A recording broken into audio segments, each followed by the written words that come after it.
Scotland is too expensive for your budget, well, think again. Our family has discovered 10 adventures that are free. Absolutely, totally free. From spectacular outdoor adventures to Edinburgh's free National Museum of Scotland, you can explore just like a local without breaking the bank or going over budget. In this video, I'm going to share our family's favorite free things to do here in Scotland. I'm Sydney, and I am a homeschool mom of four who is currently full-time traveling with my family. Most families assume you have to have a lot of money to be able to travel, so I teach families how to travel without breaking the bank and how to create lasting memories in order to change that mindset. We started traveling as a family roughly 9 years ago, and honestly, we fell in love.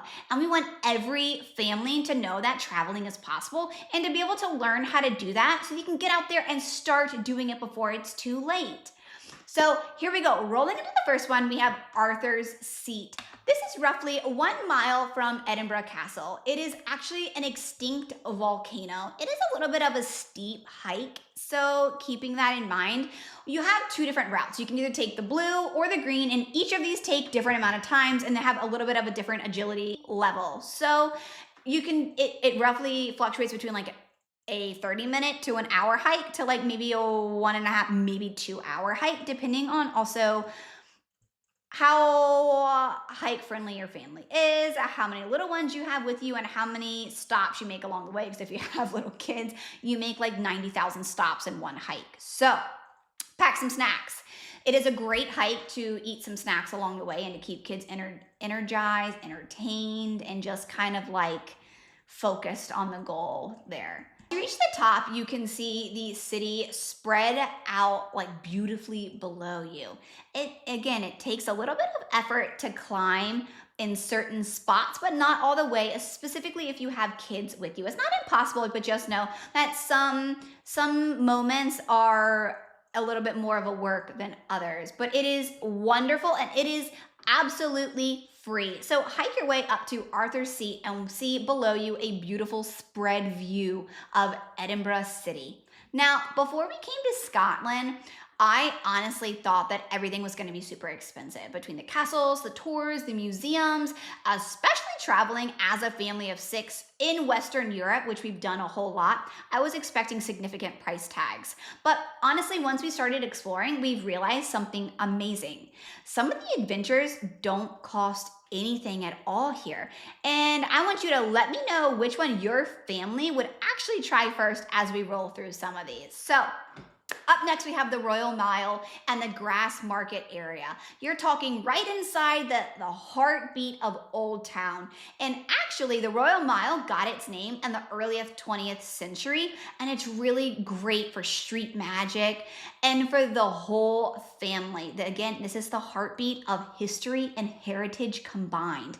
This is great since my family wanted to enjoy both local culture and music for free. We're talking bagpipes on the street, magicians, and statues. This is Scotland's heartbeat. You are going to wander through cobblestone streets with no cars. There might be like 1 or 2 cars and they're like local deliveries and things, but they're going really slow and they're going to be honking crazily at you to get out the way. So just know this is a great place that essentially is car free and it is cobblestone. So that cobblestone kind of gives you really that history and that heritage vibe. So wonderfully kid-friendly walking area, and you almost feel like you're sort of like in a mini festival in the way. You don't really feel like you're in a main city center. You're in this little mini historic festival, which is great, with plenty of food near around.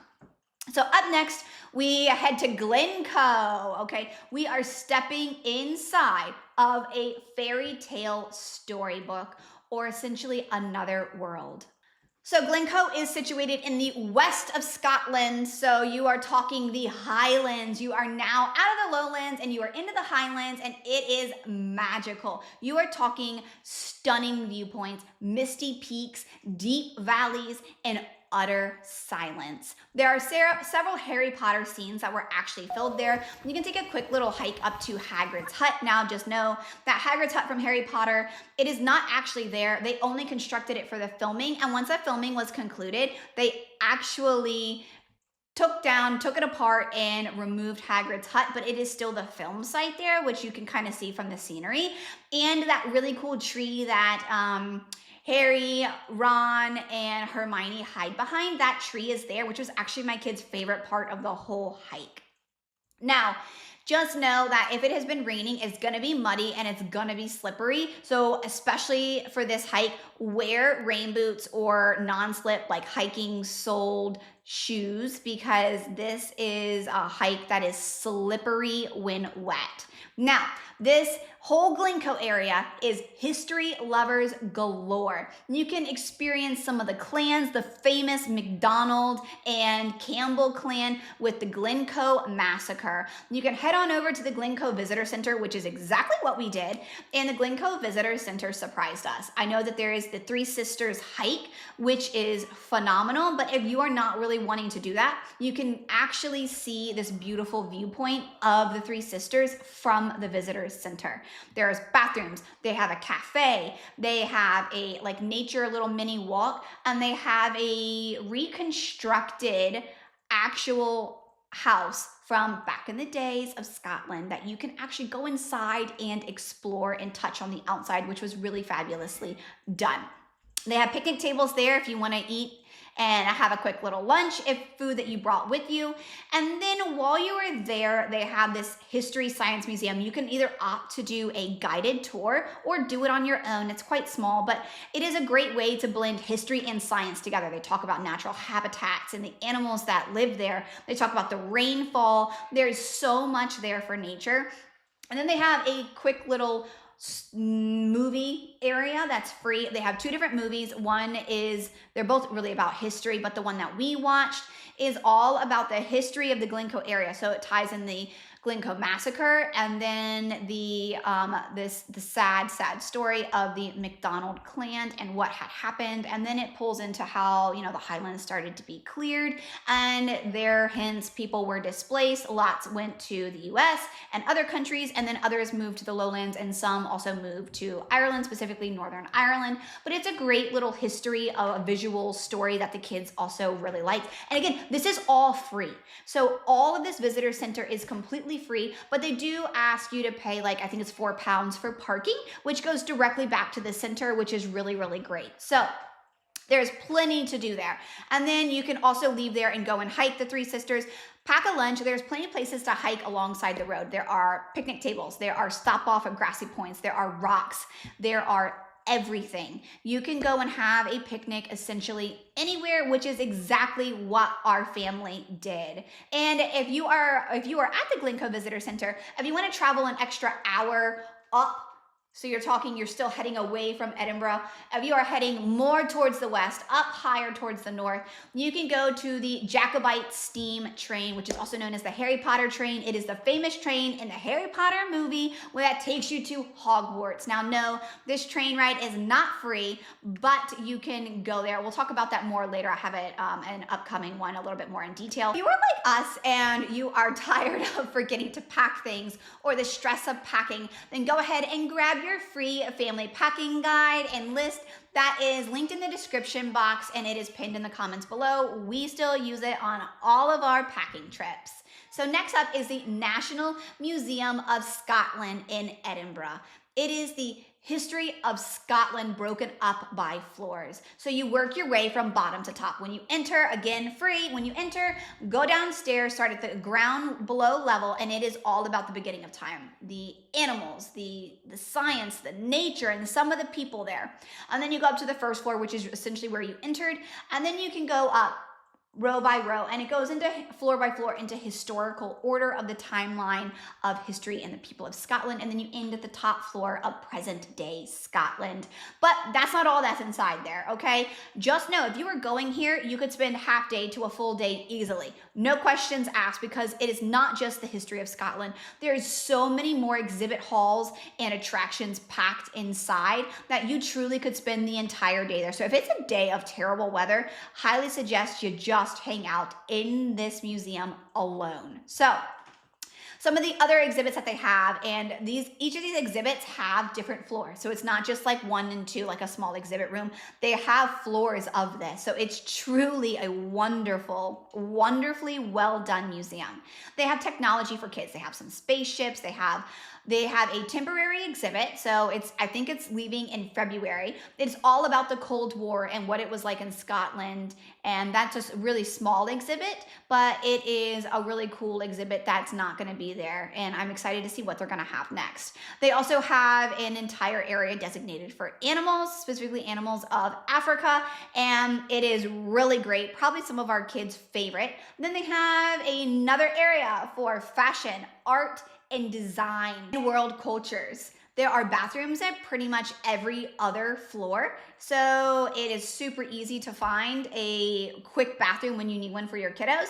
And they have a rooftop cafe. We did not go to the rooftop cafe because I had a feeling it was going to be expensive. We actually left and walked and found somewhere different, but it wasn't anything to rave about in a review. So you can choose to go to the rooftop cafe, which we saw tons of people going there. So that is a great option, especially if you're spending the whole day and you can't really bring in food and there's nowhere for you to eat. Stop at the rooftop cafe. Up next, we have the Kellingrove Museum. This is in Glasgow, and it is truly just a day of fun. You're talking dinosaurs, music, art, and even armor. This is Scotland's museums are free, so this is amazing, truly. If you have been to museums other places, like a science museum, you know how hefty the price tag that comes with it, especially if you have lots of kids. So the fact that all these museums in Scotland are free, it's really, really a gem, and you need to take opportunity of it. There's also a little extra. There's a Riverside Museum in Glasgow that the kids can climb old trains and ships. So if you have some kiddos that need to burn off some energy and just need to be like hands-on, that is a great one. Up next is a personal favorite of mine, was Slains Castle Ruins. Now, we went there. This was my genealogy ancestry day, and it is heading up towards Aberdeen, but it's not all the way there. It's like another 20-minute drive, 15-20 minutes from main city center Aberdeen, but that is in the general area. So you're talking the east coast side of Scotland. Now, if you wanted to, you can stop at Old Slains Castle, which is the original one, but it's almost at someone's farm. So I don't think you're really supposed to go there. We just went because of the ties that I had for my family of the Hay clan. So getting into this, Old Slains Castle actually was interesting. It's just what's left is this tiny piece of a wall. So the King of England was like, hey, you are fighting for Scotland. You're going against me as king. So I'm going to punish you. And so he sent people to blow up, destroy the old castle. So the Hay clan decided, hey, we're going to go a few miles down and we're going to rebuild it. And it is what's now called the New Slains Castle, or just Slains Castle. But this is where it gets really exciting for history lovers here. Also, where so much Jacobite history took into account. There were some strong ties with the Jacobite rebellion in this castle, along with many other castles in the Highlands, but it was just a fun little ride. And it is said to be, rumored as, that Bram Stoker spent time at the ruins there at Slains Castle, and this is where he drew his inspiration for his novel of Dracula. So that was kind of an exciting little rumor that they say. So if you're picturing Slains Castle, you are picturing windswept cliffs of Cruden Bay. It is in Cruden Bay. If you are going to Cruden Bay, you will have some restaurants. It's a small little town in the countryside. You're on the east coast with beaches, cliff sides, the ocean, and also golf courses. You're talking golf course galore. So there is Trump's new golf course. There is a golf course right there at Slains Castle. You're a stone throw away, really, in all of Scotland from golf courses. But if that's interesting, you could make a really cool day of a golf course and have a little night and a different vibe of a town and visit some exciting castle ruins to explore, and history and science all in one. Doesn't get much better than that. So some things to know. There are 2 car parks. They're both free. We chose to park in the one where the church is. Now, you kind of go into this like wooded walk, nature walk, which is really great. And then along the way, there's other little pathways and trails that you can explore, which we ended up finding a beautiful place to picnic and amazing scenery. I'm going to link that video here. But also, if you go to the other car park that my husband's GPS was telling me to do, that is just a flat car park, and it's just like a flat walk to Slane's Castle. So that's an easier, quicker walk, I think, but it's not as adventurous and not as naturey. So it's your decision, but just know the other one does have some cliff edges. So just be aware of kiddos. Again, there is no fencing, there's no crowds. It's just history, ocean, giant cliffs, open air, and untamed imagination. And it was absolutely breathtaking. Now, we've been traveling as a big family for a while now, and it's 100% about the moments that you're going to collect together. So if you are coming to Scotland, bring your rain boots, bring your raincoat, and be ready to meet tons of super friendly locals who always have a story to share. That's exactly what I want to show you here today. So up next, you can head to Portobello Beach, where you can build sand castles, chase waves, have awesome picnics. There are tons of playgrounds and picnicking areas nearby the beach, and the best way to get there is going to be by bus or by car. Now, if you're going to ask me and you are coming with families for kiddos, which is really who my channel is trying to call out to, mamas, families, then get the car, rent your car, because it's going to allow you so many more day trips. It's going to allow you freedom. It's going to allow you to leave when you want to, when you can, and when you need to for your family. And if you don't want to leave and you're having fun, you have the ability to stay longer and hang out and explore deeper. So keeping this in mind, my suggestion is if you are driving through Scotland, to rent a car, just know it's going to take a couple days to get the hang of driving on the other side of the road, because like your brain automatically wants you to be on the other side, just like in the US. So it does take a little bit of like switching-a-roo of your brain, because you're just automatically wanting to be on that side of the road, but do not go on that side of the road. So just keeping those in mind. So Portobello Beach is a great one. Up next, we have the Glenfinnan Viaduct. We are talking nostalgia meets magic. This is a Harry Potter fan hit. Now, this is where I mentioned earlier, this is the Hogwarts train, where they are on that big, beautiful bridge, and the Hogwarts train is just going. And it's this like really tall gray bridge with like nothing but like sheer cliff drops on the side. That's it. This is what they call the Jacobite steam train, okay? This only runs certain months of the year. So we did not get to go on this because it is not running now. And if they have really bad weather, and I think like really bad wind, they actually do not run the Jacobite steam train. So just be aware of the weather and the season that you're coming to, whether you can actually do this or not. But there's also a wonderful day of outside adventure, and you can make nature stops and hikes and trails along your drive there. Again, if you are heading there from like Edinburgh or Glasgow, you can stop through Glencoe on your way, do some hiking, and then go there, however you want to do it. But it's a great way to do both. And you can drive through the Perthshire County, which is also beautiful. Up next, we have the Botanic Gardens. This is located in Edinburgh and in Glasgow. Inside, there's tropical glass houses, ponds with ducks, wide open lawns for picnicking and running around with kiddos. And then it brings in wildlife. You're gonna see birds and squirrels and butterflies. So this is just a great nature, but it's also in the city center. So it's like a piece of quieter countryside-ish and nature while being in the city center where you can do other things. So this is a nice little breakup of the city vibe. Up next is the Maritime Museum in Aberdeen. If you are heading to Aberdeen, stop at Slane's Castle before, maybe do some golfing, and then keep going to Aberdeen, spend the night there, or spend the night in Cruden Bay and go to the Maritime Museum, which is free. This is all about the maritime life and the people of Aberdeen. You are going to learn about the oil rigs. You are going to learn about safety and innovations. They have a small art area exhibit inside there. This ties in the fishermen's history and the practices over time in Scotland, okay? So it is 3 floors. There's a little mini souvenir shop. And then as you go up, there's also a ship builder built a ship and had it in his backyard. And then they essentially just picked it up, put it inside. They haven't done anything to it. It's still immaculately preserved. And it's a little area for kids to play in inside of a little ship. So it's great. You can see the blueprints of the architectural designs of how they were doing it and the drawers. They have hands-on items. They have multiple floors. There's an elevator and stairs, a massive oil rig in the middle of it to show you how deep they have to drill in to do it. They have a little mini movie that plays about the history of the oil rigs. And as you go, it has different areas that you learn about. So that was a great one because maritime museums aren't something that you see. You see aquariums, but that is not a museum that you're going to see in all the major cities. And so it's a small museum and it's more unique. It's a little different type. And it also, you can easily be done within 2 hours. I mean, really an hour and a half, maybe max, depending on the age of your kids and how thoroughly you read everything.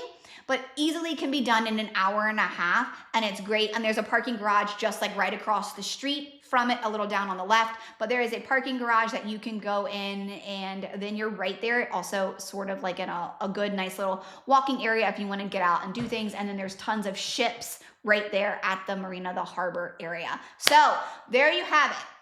10 incredible Scottish adventures that cost absolutely nothing.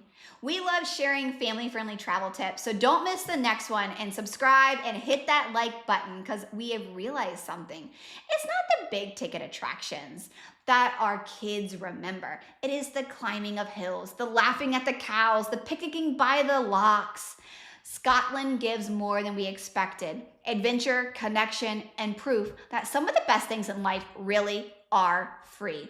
If you're planning a family trip to Scotland, save this video and tell me in the comments which of these adventures you would love to try first. And until next time, happy trekking. Bye.